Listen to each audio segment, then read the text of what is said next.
Most of us start off with no money and lots of time. So what we do is we take our time and we go into the marketplace of life and we trade. We trade weeks and months for lifestyle.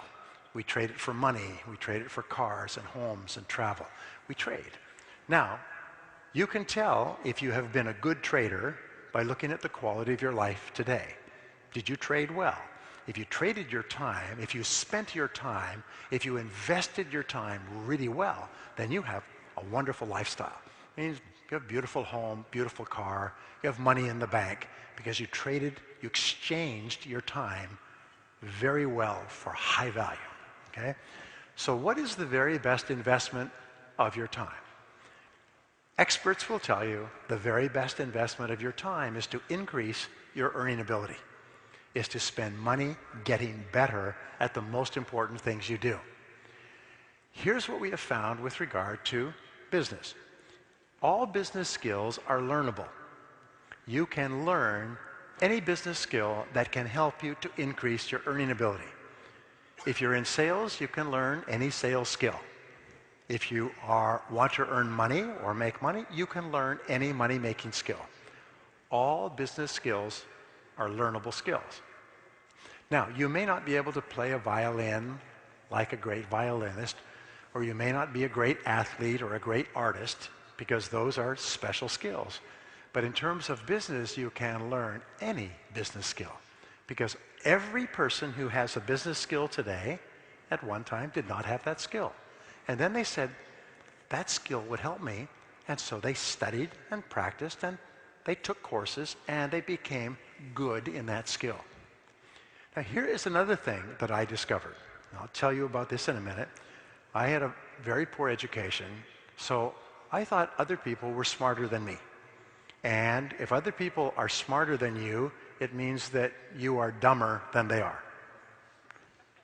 And then I thought, well, if they're smarter than me, then they are worth more than I am. But if other people are worth more, then you must be worth less. Now, the feeling of being worth less is the biggest single problem in the world today. The feeling of being not very valuable and not very important, which leads to low self-esteem, which leads to negativity and anger and depression. It leads to giving up. It leads to not even trying, is the biggest problem in the world today. And high self-esteem, confidence in yourself, is the greatest blessing. But here's what I found. Nobody is smarter than you. Nobody's better than you. Some people have different talents and abilities, but talents and abilities are spread quite evenly. And so you have more talent and ability than you could use in 100 lifetimes. You could never use all the intelligence and ability you have. Yes? I know how you got into sales.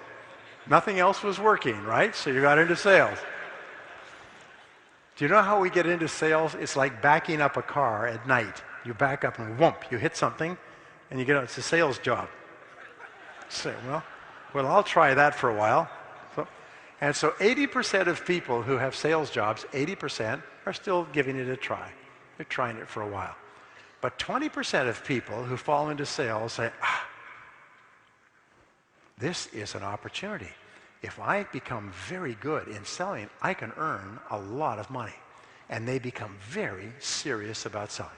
So I got into selling, and I didn't know any of these things. And I got no training. Most people get no training. And so I went and started knocking on doors. Telephone calls and knocking on doors. I would get up at 6 o'clock in the morning. I would be waiting when people came to work at 7:30 or 8 o'clock. I would knock on doors for offices and businesses all day long. At night, I would go out and knock on doors in homes and apartments. I would work from about 7 or 8 in the morning until about 9 o'clock at night. And I would sometimes work for a week and never make a sale. The first month I worked, I did not make a sale for 1 month. And I knocked on doors 7 days a week, 12 hours a day, and made no sales. But I was desperate. I had no money. I had to borrow money to eat. So I would knock on doors, and eventually I would make a sale. And it would be just enough to enable me to survive until my next sale.